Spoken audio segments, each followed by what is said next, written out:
don't gotta choose. Big money moves. Okay. I said money moves. We will have a transformative experience.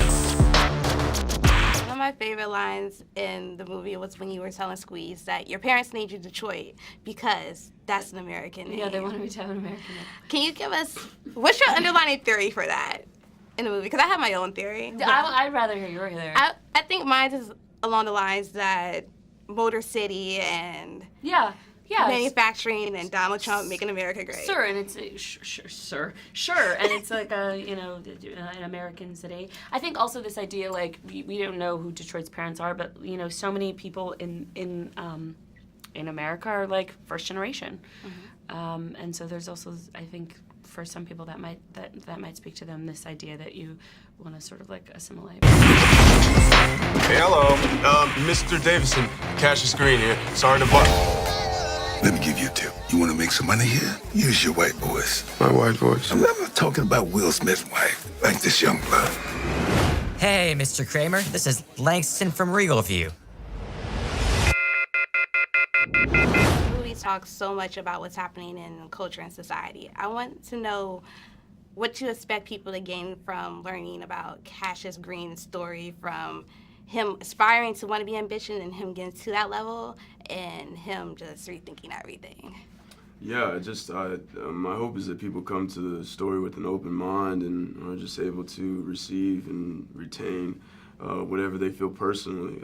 I can say what I took from Cassius was just like just reinstating the idea to remain steadfast and tenacious in your pursuit of not only higher and better things for yourself, but also a sense of self and your identity in the world and where you are, and just be willing to fail so you can grow. So I hope maybe people can see the parallels between those things. That is intriguing. How does that, you feel like that type of content, because we have it today, help propel what's happening with society being desensitized? In the last, how long has it been really since the advent of reality television? And now, like, the Oval Office is also a reality television set, depending on what day images are captured there. So, I don't know. I think also in terms of just like dehumanization, that there's a part of us now, I think.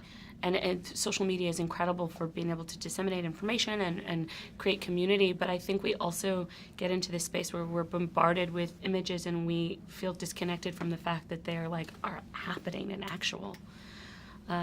It's sort of in this sort of clickbait culture. I don't know if I answered your question because it seems like it's a big question. Okay. What do you think, Lakeith? How is it desensitized us? I'm not sure. I think if you show people images enough, human beings become comfortable with things after a while, and they have to adapt. We've always had to adapt. And now there's just less censorship. But also, the internet is a place where you can be insensitive, and that's okay, because you're removed from the experience. Yeah. So you can say and feel and do things that you wouldn't really do and bully in people real in life. ways that you never would in real life. Yeah, so in a sense it feels like people are becoming less sensitive, but I don't think that's the case. I think people are more sensitive, but now we just have these avenues that we can explore and safely not have to come into contact with those things. So I say, spend a little less time on the internet every day if you can. Get back down on the ground and you'll start feeling it. You are rolling with the big dogs now. Greetings, Cassius Green. I hope you did not masturbate today. We need you sharp and ready to go.